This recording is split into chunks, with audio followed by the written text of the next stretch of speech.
بسم اللہ الرحمن الرحیم۔ السلام علیکم دوستو، ابلیس کے والد کا نام چلیپا تھا اور کنیت ابوالغوی تھی۔ اس کے باپ کا چہرہ ببر شیر جیسا تھا۔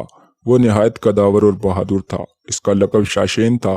اس کی قوم اسے شاشین کے نام سے ہی مخاطب کرتی تھی، جس کے معنی دل دہلا دینے کے ہیں۔ شاشین کی تمام قوم پر دھاک بیٹھی ہوئی تھی اور قوم کا بچہ بچہ شاشین کا احترام کرتا تھا، کیونکہ اس نے جنات کی بے تحاشا قومیں مختلف فتوحات سے اپنے زیر کی تھی۔ ابلیس کی ماں کا نام تبلیس تھا اور اس کی والدہ کا چہرہ بھیڑیے کی مادہ کی طرح تھا۔ اس کا لقب زبی تھا۔ یہ بھی اپنے شوہر کی طرح نہایت دلیر اور طاقتور تھی۔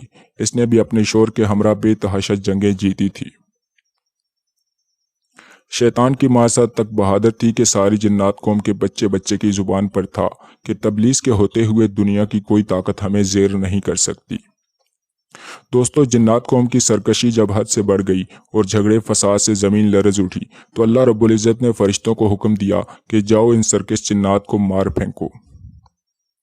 بقول ابلیس کے کہ میری ماں تبلیس نے فرشتوں کے ساتھ جنگ کرتے ہوئے بہادری کے وہ جوہر دکھائے کہ دیکھنے والے اش اش کر اٹھے۔ لیکن مشکل یہ تھی کہ جنات اور فرشتوں کا کوئی جوڑ نہیں تھا۔ ابلیس لائن کا یہ خیال تھا کہ اماں جان کی بہادری کے مقابلے میں فرشتوں نے آ کر سخت غلطی کی ہے اور انہیں بڑی عبرتناک شکست ہوگی۔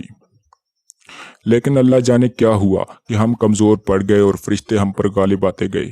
اس عجیب و غریب جنگ کا سماں کچھ ایسا ناقابل فہم تھا کہ ساری قوم حیرت میں تھی۔ فرشتوں کا وار ہم پر خوب پڑ رہا تھا، لیکن ہمارا وار کچھ ایسا بزدلانہ تھا کہ ہمیں خود حیرت ہوتی تھی۔ قوم جنات کا جو بچہ بچہ میری ماں اور باپ کی بہادری کے گن گاتا تھا، آج انہی کو فرشتے دردناک طریقے سے مار رہے تھے۔ اسی دوران میری والدہ اور میرے والد جنگ میں مارے گئے۔ میں اس وقت شادی شدہ تھا۔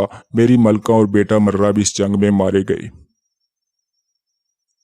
دوستو، چونکہ ابلیس کے والد کا چہرہ شیر کی طرح اور والدہ کا چہرہ بھیڑیے کی طرح تھا، لہٰذا علم قیافیہ کی روح سے ابلیس میں دونوں خصوصیات ہیں، یعنی وہ نہایت سرکش اور مکار ہے اور ساتھ ہی نہایت خود غرض، فریبی اور دھوکہ باز بھی ہے۔